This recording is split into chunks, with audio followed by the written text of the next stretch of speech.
बुरा हाल धर्मपत्नी के बार बार कहने पर सुदामा ना चाहते हुए अपने बचपन के मित्र कृष्ण से मिलने चला। द्वारकाधीश के महलों के अंदर जाने का प्रयास किया तो द्वारपालों ने रोका। अरे ब्राह्मण, किधर को जा रहे हो? जानते भी हो यह मार्ग किधर जा रहा है? यह मार्ग द्वारकाधीश श्री कृष्ण के महलों को जाता है। हे विप्र, तुम यहाँ कहाँ भटक रहे हो? ए भाई, जानता हूँ, ये मार्ग श्री कृष्ण के महलों को जाता है। मैं उनसे ही मिलने आया हूँ भाई।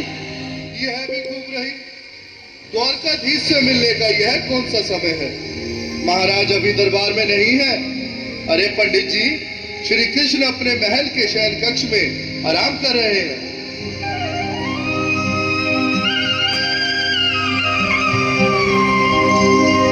देखो देखो ये गरीबी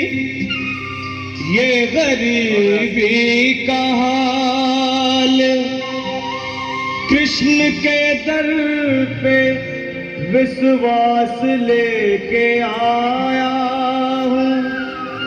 मेरे बचपन का यार है मेरा श्याम, हमारे महल के करीब आ गया है, हमारे महल के करीब आ गया है।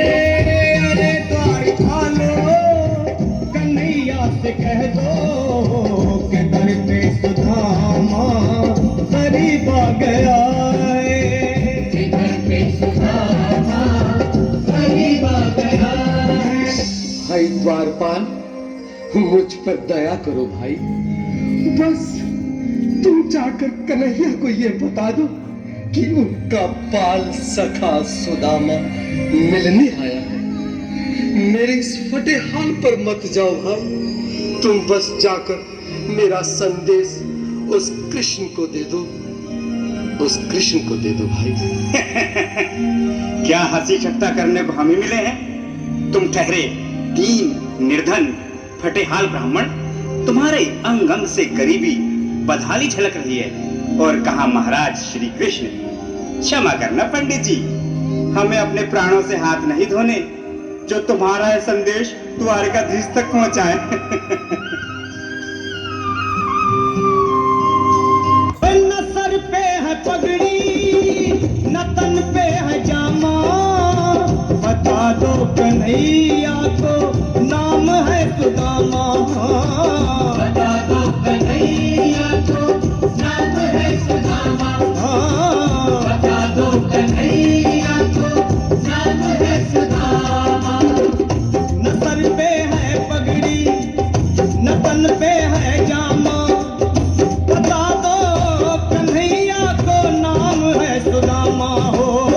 न सर पे है पगड़ी, न तन पे है जामा, बता दो कन्हैया को नाम है सुदामा हो, बता दो कन्हैया को नाम है सुदामा।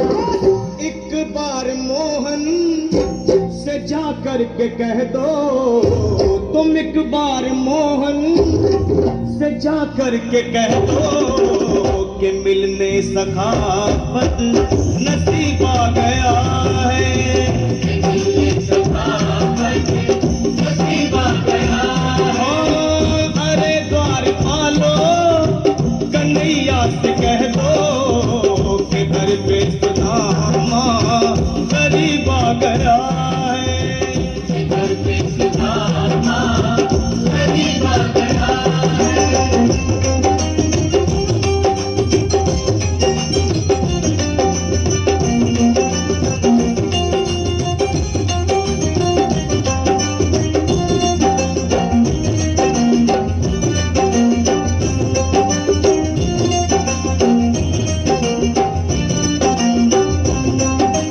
सुनो भाइयों, अब मेरी भी सुन लो। जब तक मेरा संदेश उस द्वारकाधीश तक नहीं पहुंचाती, तब तक मैं यहीं बैठा हूं, चाहे मेरे भूख प्यास से प्राण ही क्यों न चले जाए।